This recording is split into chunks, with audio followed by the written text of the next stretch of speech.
Welcome everyone to the very first edition of Maury's Mail for the 2021-22 season as we have a look at the first Saturday for the new season. What a day we have in store. Three fantastic cards are on offer. Doomben here in Brisbane, Fabulous Flemington in Melbourne and also Royal Randwick in Sydney.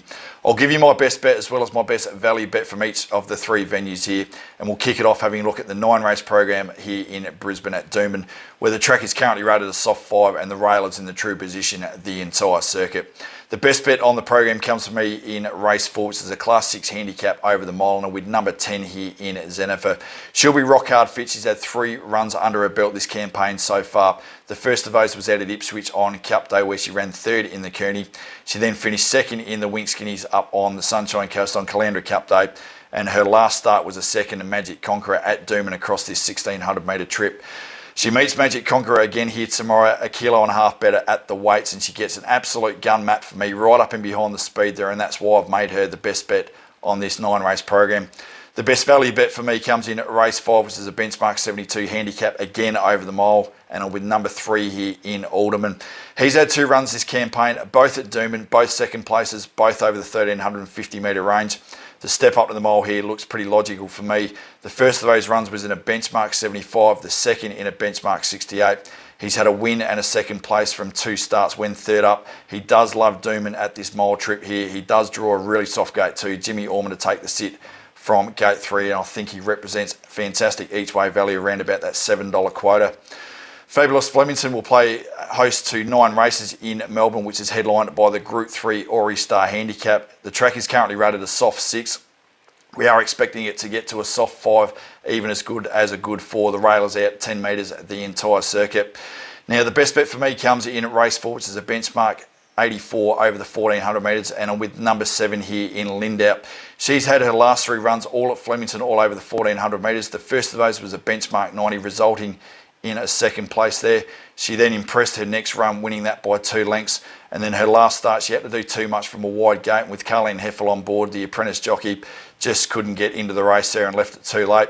She was well backed on that occasion at $1.95. She does meet a similar field here tomorrow at $2.70. But the big thing for me is Craig Newitt, who rode her on those first 2 runs at Flemington, goes back on board.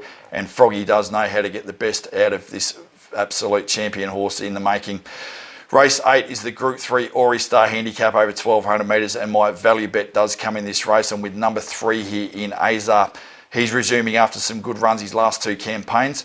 His last outing was in the Group 1 Australian Guineas, where he's just basically out of his depth on that, and the pattern of the race didn't go to plan there.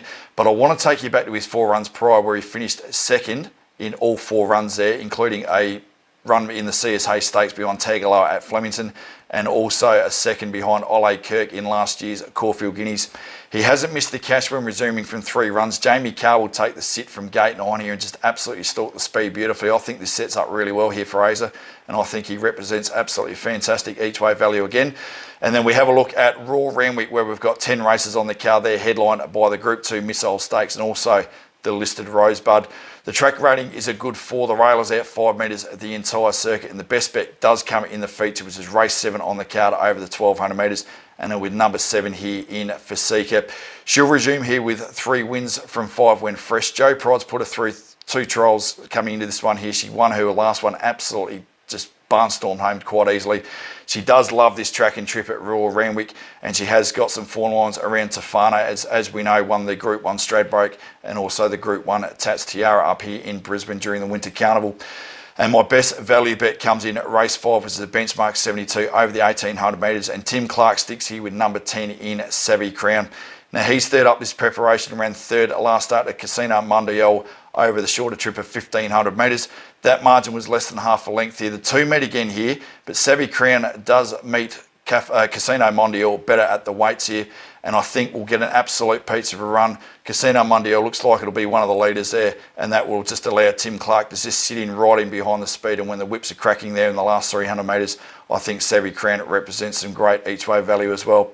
So that's a look at the best bet and the value bet for each of the meetings in Brisbane, Melbourne and Sydney. You can head on over now to the Maury's Mail Facebook page, where we've hopefully got a plethora of winners there for you.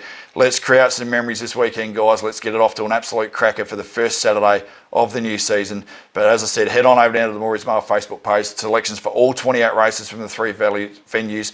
plus the quaddy legs are up there. Happy punting, everybody. Back more winners. Put your house on it. Gamble responsibly.